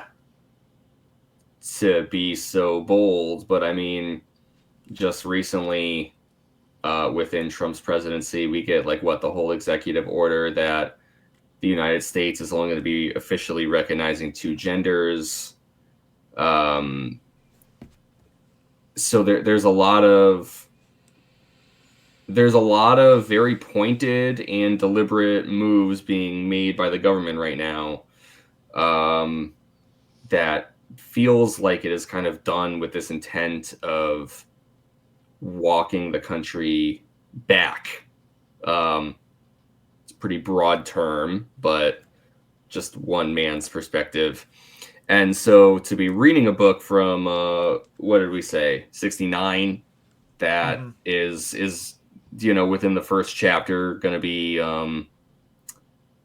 kind of grappling with these ideas of gender fluidity and what it means to be patriotic. Yeah, I mean it's kind of Very relevant impossible these to days. not consider. Right, it's just impossible to not take stock of what's happening around you. Yeah, and I mean it's sad. Like obviously all of these things we're talking about now were relevant back then, of course, in huge ways that we can't even comprehend. But it also feels like it's like we're so much farther down the timeline now, and it feels like these things are so amplified that it's like, well, God, that's pretty shitty, yeah. So it always had, if we read this at any point in U.S. history from 69 to now, it's like, yeah, these things are relevant, but we're at like a pressure point, I guess, Yes. in culture. It's where it feels doubly so. Yeah. Yeah, for sure. Obviously, it's like, yeah, Le Guin's not writing this stuff in a vacuum for no reason, but yeah, like it is tough to not feel like the biases of recent history are kind of weighing on us. Yeah. Yeah, wow. One chapter in. There's a lot Yeah. to talk about, huh? Anyway, yeah. Yeah, there certainly is and will be. Um, any final thoughts on this chapter before we go on to the second one? And again, there's a lot. Like like Connor and I used to say in Dune Dudes, it's like this chapter will continue to be in conversation with the other chapters. Most likely, yeah. Right.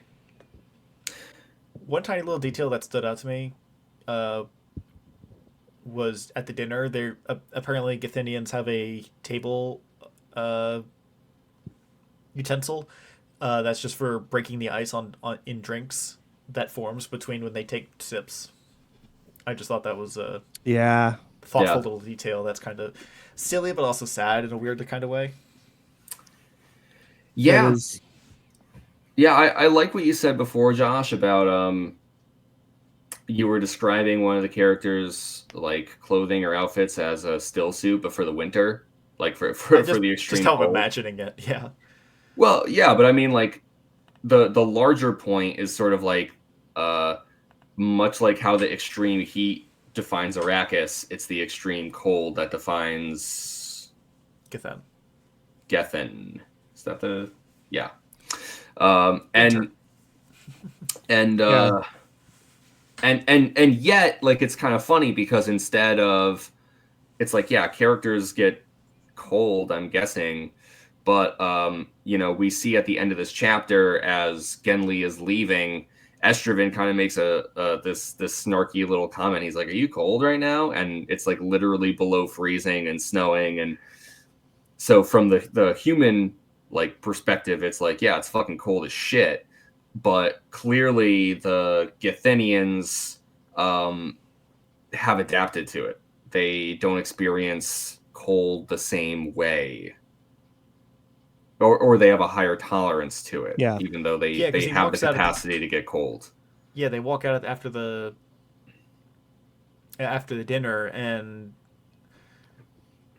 Mr. I is pretty much freezing immediately, but Estraven is sorry, just uh, unbothered by the cold.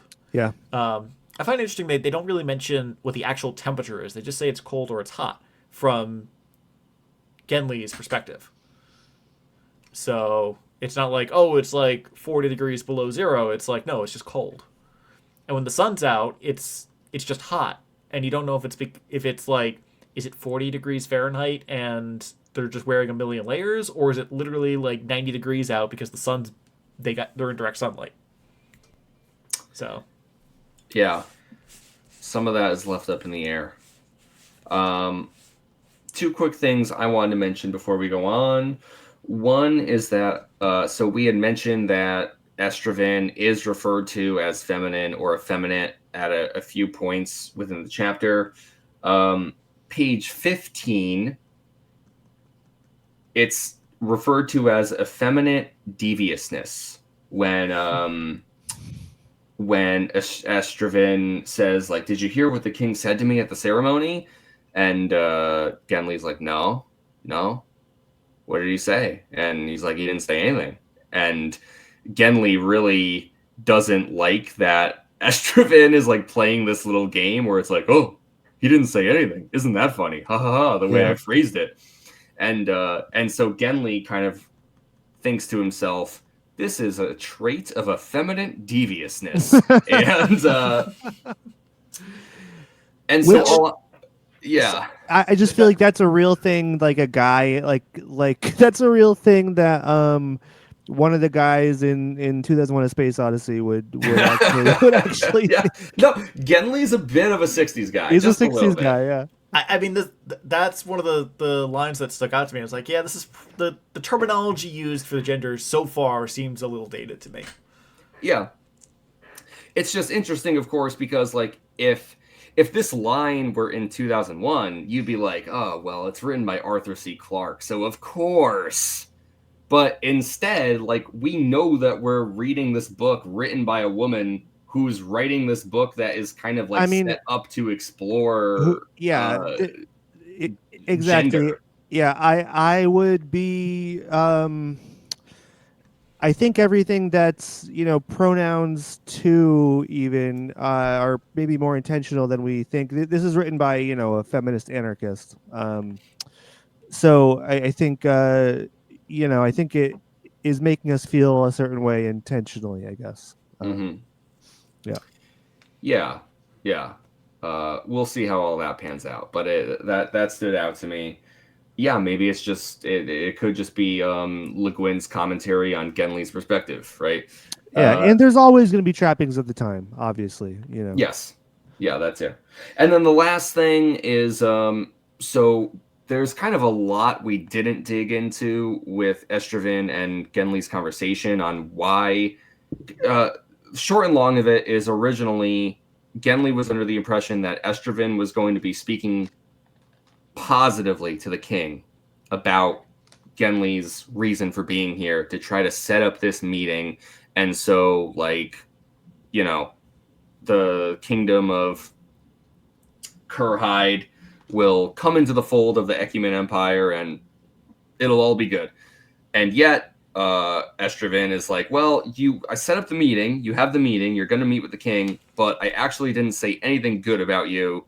And in fact, I'm kind of admitting to sabotaging you a little bit, and you should definitely be concerned about your prospects here. And I'm sort of giving you a heads up and admitting that I just betrayed you, like, to your face.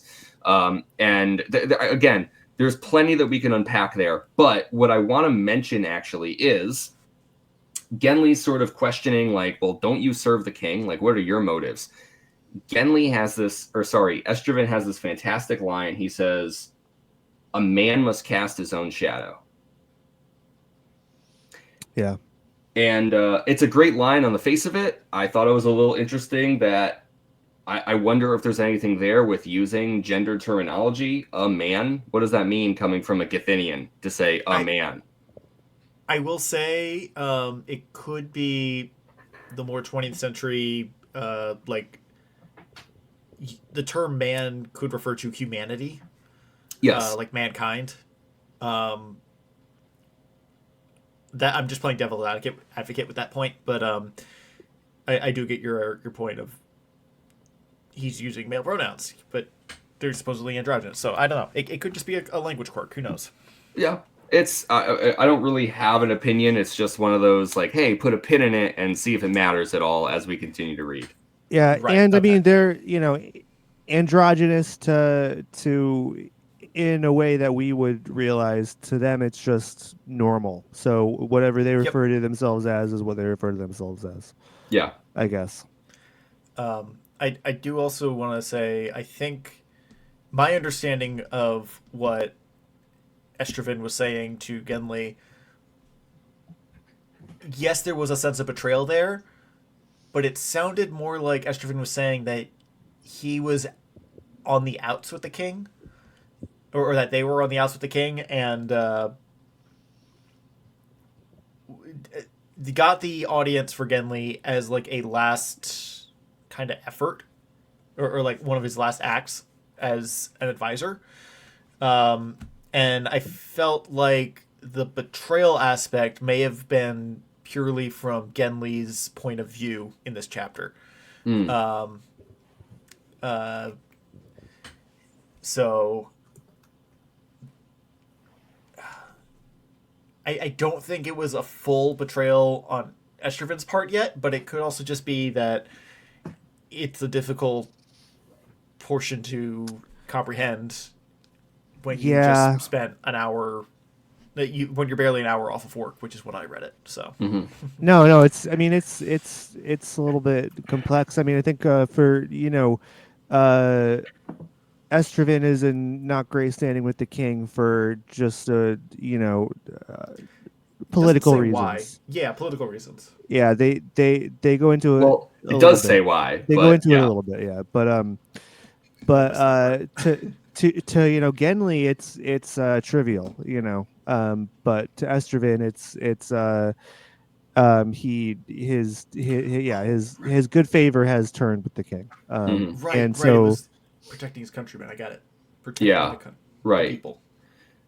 Yes, yeah. There's like farmers that he's relocating from this contested area, and that's sort of what leads into the whole discussion of patriotism. Because to the king and to the ruling class, it is seen that like what Estraven is doing is unpatriotic, because he's taking an action against the king from the But they're helping.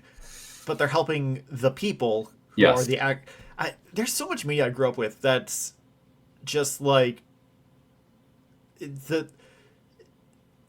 nation isn't the place, it's the people.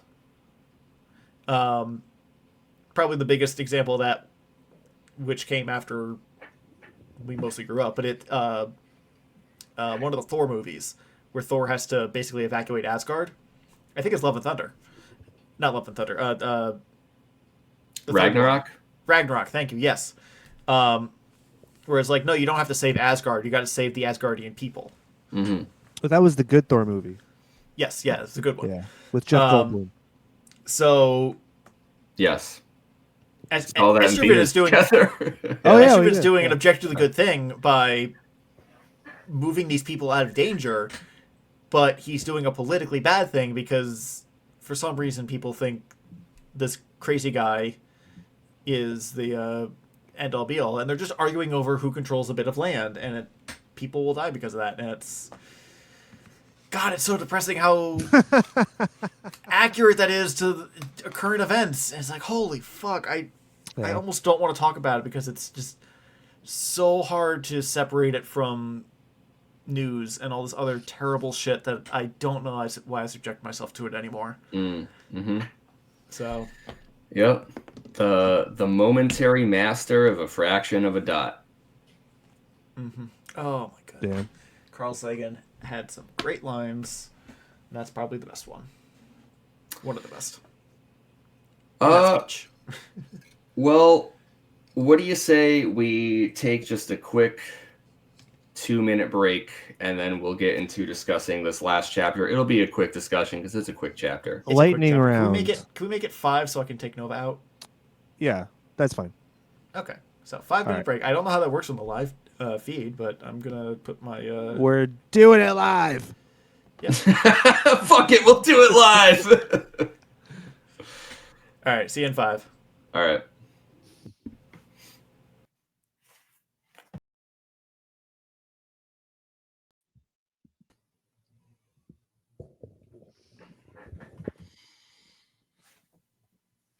Hey.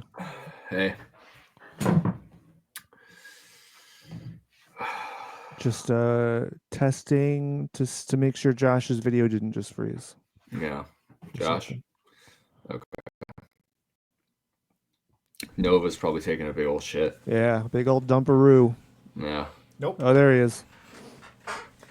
Had to take the trash out. Okay. We only have until 10:15, Josh, so gonna have to speed run it.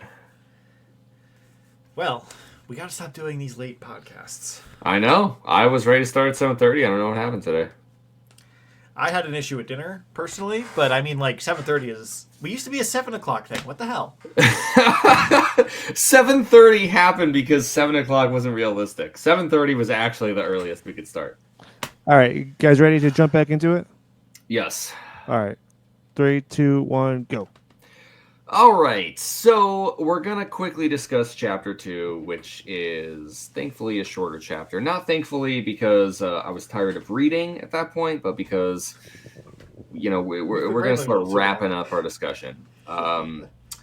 So this chapter, we get a story, sort of like a tale, a legend, I don't know, a fable. I think that might be what you call it. Yeah, fable works. Within Gethinian culture. And it kind of made me realize, because the first chapter opens up with this little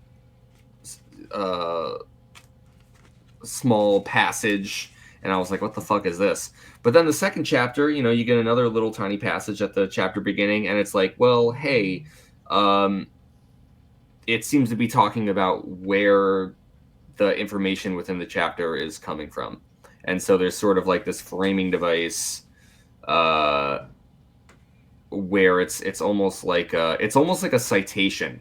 Yeah, it's very much like Dune. Like, Yeah. You know, collected works of Muad'Dib.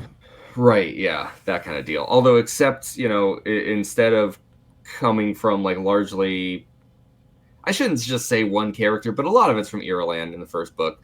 You know, the first chapter, Genly sort of states, hey, this isn't just my story. This, you know, this is going to come from different places, different pieces, and the second chapter already makes good on that. Yeah, absolutely. This takes place outside of like the present of like what the first chapter establishes. This says it's like hundreds of years old or whatever. And it's just a retelling of this old Gethinian story, and we get this these two brothers, Getharin, and I think we find their name is Hode, something like that, Hode, maybe. I might be wrong, something like that. I think I'm right, but I'm not looking at the book. Not important. I think you're right too. Brother's name is not important. We could talk about it, but it's this right. Cool. It's this old story where these two brothers. It seems to be that they're having an incestuous relationship, and it also kind of seems like culturally that's actually fine, but like at a certain point, once the brother has once a male has their first child. Once a brother has their first child, then they're supposed to break off their Kemerly or whatever it is. And the brothers instead, thank you. And the brothers instead refuse. And that is like such a taboo that the brother who has the child kills themselves. And the other brother is exiled from the hearth, from the community. And they renounce their name. And they're like, all right, I'm going to go north. And they go north. And then they go into the chapters called what? The Place Inside the Blizzard. They go to the Place Inside the Blizzard, which is like maybe the afterlife somehow, and their brother's there. And then the Getharin brother is like, oh, this isn't what I wanted or whatever. And when Hode touches Getharin on the left hand, his frostbitten hand never heals and has to be amputated. And so he literally has a left hand of darkness. This seems to be sort of like yeah. I don't know if it's quite like an original sin moment or what exactly is going on here, but yes, he literally does have a left hand of darkness here in this chapter, and this seems to be sort of like an establishing, because the brother is named Getharin and the people are the Gethinians. So this feels like it's kind of like a Romulus Remus sort of founding of Rome sort of tale. Very much so. And yeah, and so anyways, the chapter ultimately ends with Getharin taking back their name, and then the troubles of their original hearth are like the curse is lifted, and that's how that concludes. And so this seems to be very much like, oh, maybe this had a basis in history, but I think it's much more like a cultural fable told by the people of Gethin or Gethrin or whatever. Yeah. So I completely missed the left hand connection throughout that entire. I read all 5 pages yesterday because when I texted you guys on Monday that hey, it's going to be about an hour and a half, 2 hour read, I was looking ahead to chapter 4 because I was just looking for the page break, and I missed the chapter 3 page break, and it just did not connect. So when I sat down yesterday to finish up what I assumed was going to be a 20-page chapter, and it only ended up being 5 pages, I was like, oh, okay. Well, I'm not going to tell them it's shorter because then they're going to wait too long to read. Yeah. But yeah, even though I had that little amount of reading to do, I still completely missed that completely on the nose connection with the left hand being the one that his brother touched. I got the whole afterlife metaphor going on there, but the fact that it was the left hand that was amputated, I just completely missed that connection between those 2 moments there, and the complete connection with the left hand of darkness, the title of the fucking book I'm reading. So thank you for that. Yeah.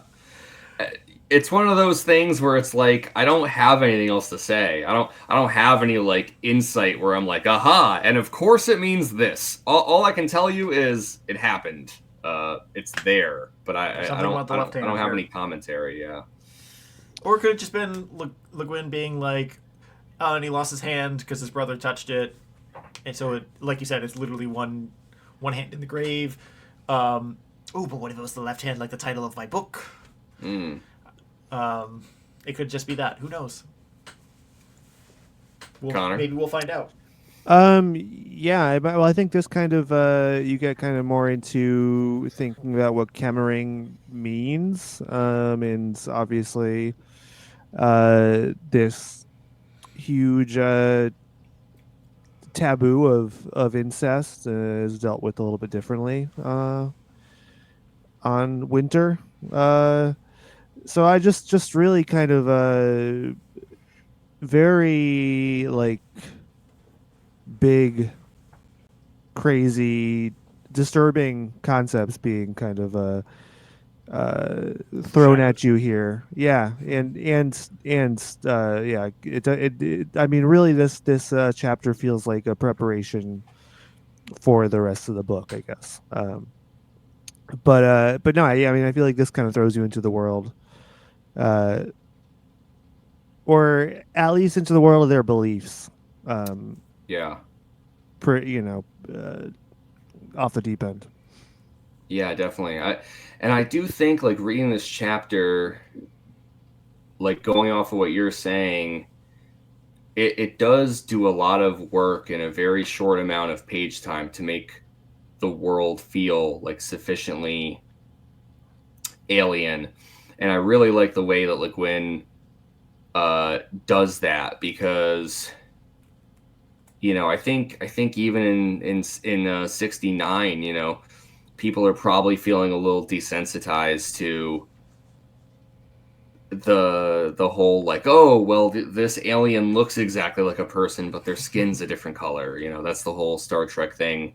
And so like we get a little bit of that. We already discussed like the Gethrins and their yellow skin, maybe, right?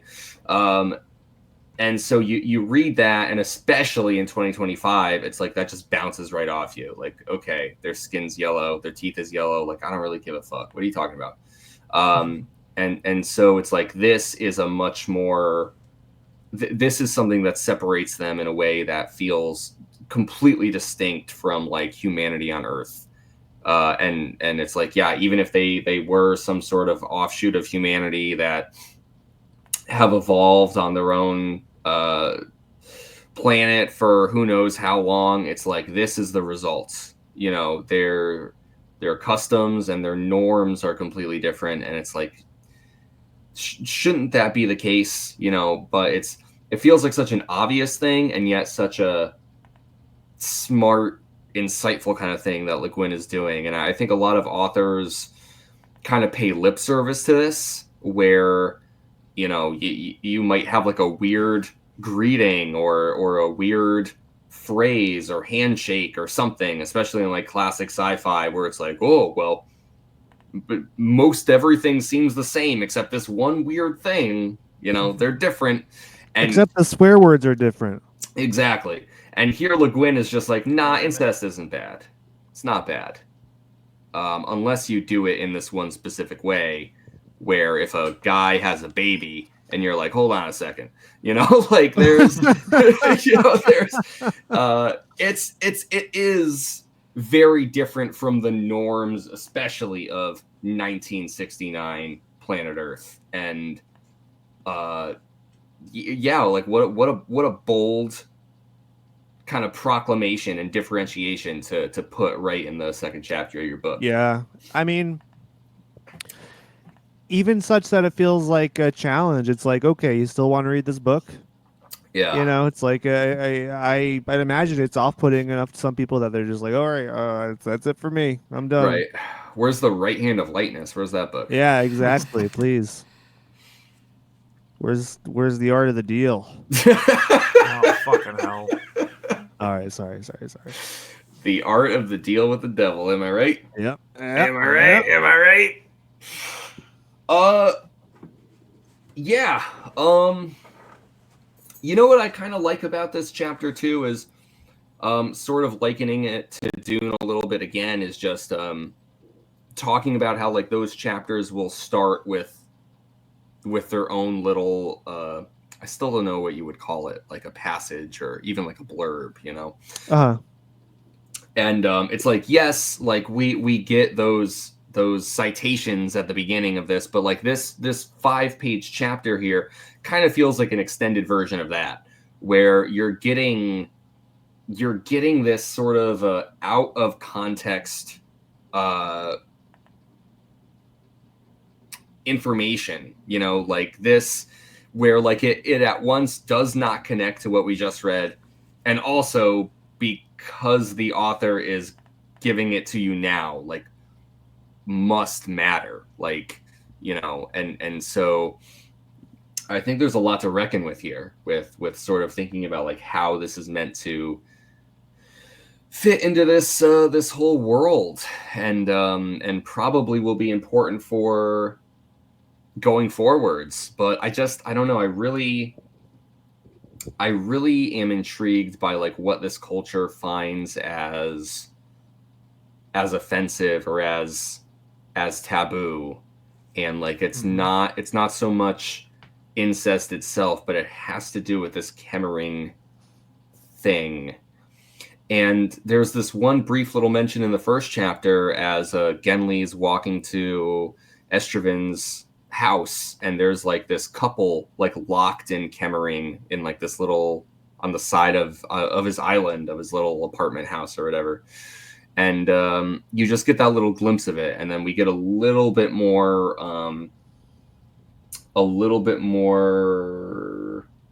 focus on it here, but in a completely different context. And yeah, just seems like a really like a really skilled sort of way to introduce this very kind of alien concept. And I think it would be easy, a lesser author, I'm sure, would sort of over explain, like, oh, the reader needs to understand this right away, or else they're going to be confused about this, and this. Yeah. And instead, Le Guin is just like, here you go, you figure it out. Yeah, it'll come to you when it comes to you. Yeah, absolutely. That's definitely an aspect of her writing that I really do appreciate. Josh, any thoughts on this chapter, the taboos featured, or the belief system, or that maybe this parable or fable imparts to this culture? I don't know if I have any real opinions on it yet. I think I need to read more of the book to see how the culture is. I found the when he renounced his name, and then their brother was unable to say it in this afterlife area. That was an interesting uh, angle and Yeah. detail, showing that there is some sort of deeper connection to their name than in this belief system. Not necessarily that it's truly there, but for the sake of this insanity hallucination that we're reading together, um, it could be real. We don't know yet. Um,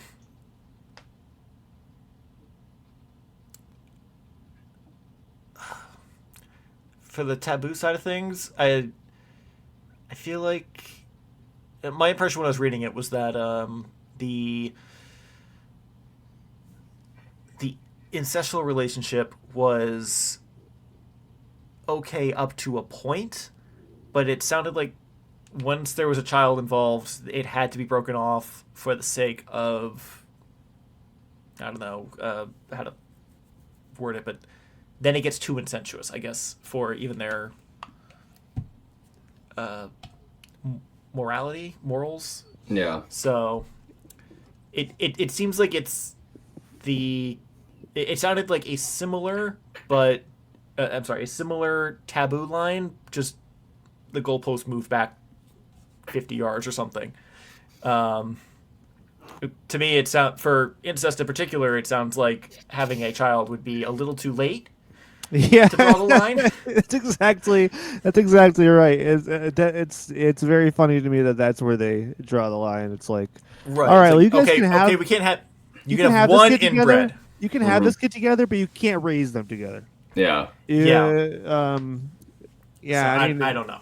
who knows if the whole birth defect part of the conversation comes up in this? Yeah, You that's know, kind of where I.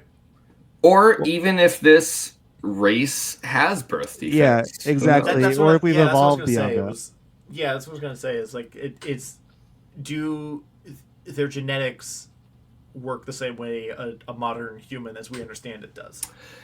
And, just quickly on the topic of, moving the goalposts when it comes to incest, uh, is a Tread little. carefully after that statement. That's a really Well, that's a really funny thing to say. it is, but here's especially why it's funny. It's because we all are completely aware that that has happened within our own human history, Oh especially yeah, in regards to monarchy, sure. especially in regards to royalty. Yeah, Where absolutely. Kind of, Habsburgs. where absolutely. it was Yes. completely normal and encouraged and Yeah. accepted to be married off to your cousin or something. From the monarchy to the hillbillies. Yeah.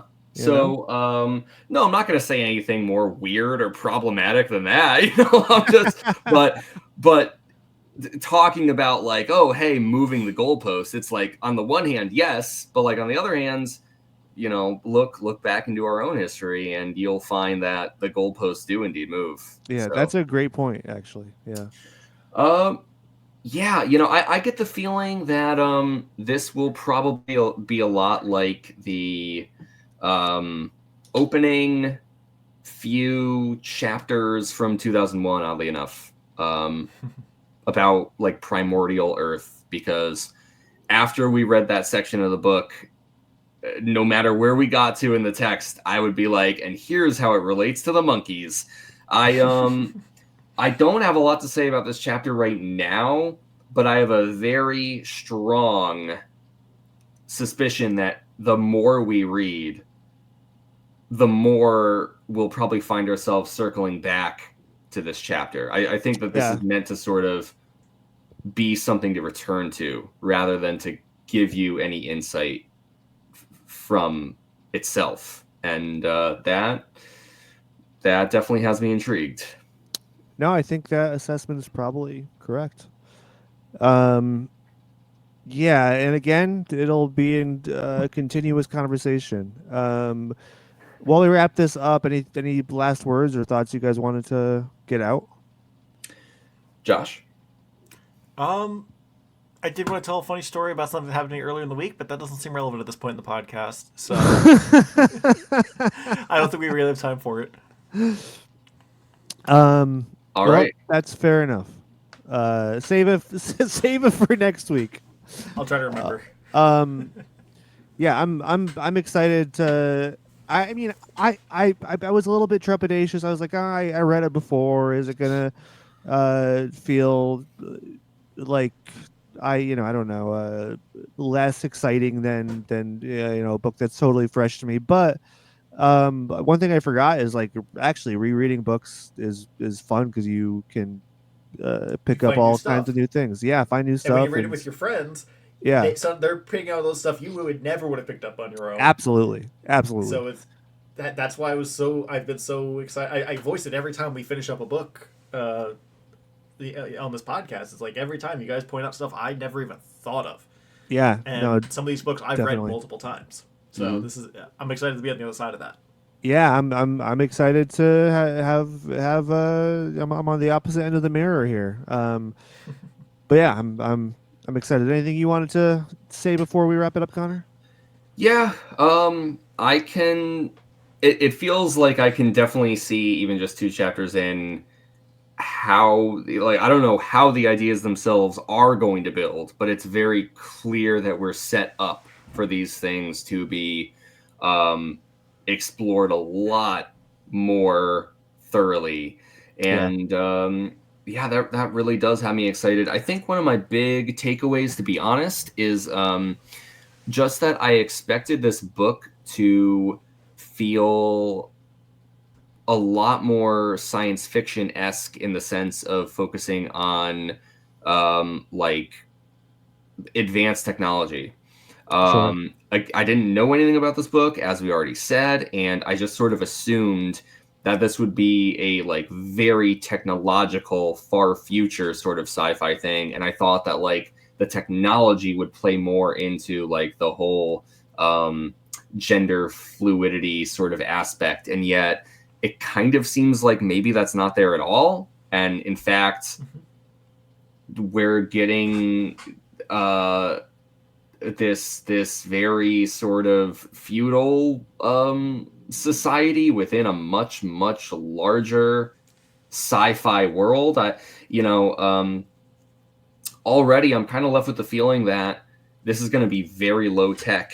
Like I don't know if we're going to see a single fucking spaceship like ever. It's already been It's been mentioned, but it's mentioned in the same way that you hear it from Blade Runner. You never see a spaceship in Blade Runner.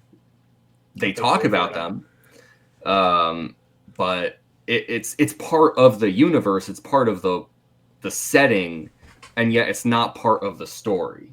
And so I'm really interested to see if that will remain consistent. If this is going to effectively be some sort of like feudal science fiction story with very low tech. That's a big question for me too. So I'm looking forward to finding out. Yeah, we'll see. All right. All that and more on next week's Chapter Jumps. That's right. Take us away, Connor. Thank you, folks, for listening or watching. If you weren't aware, we are now streaming live, so you can follow us on all of our social media platforms to figure out how, when, where, and why. We're on both Twitter and Blue Sky and Instagram at Chapter Chumps.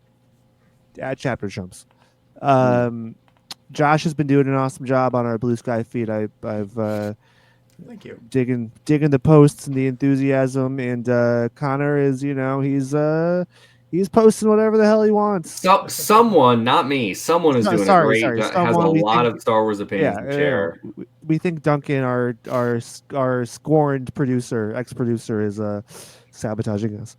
So yeah, feel free to give us a follow, rate us 5 stars, and leave us a nice review on Apple Podcasts and Spotify podcasts. Wherever you get your podcasts. Wherever you get your podcasts. But most importantly, folks, until next time, cast your own shadow. Ooh, that's a good one. All right, stream's over.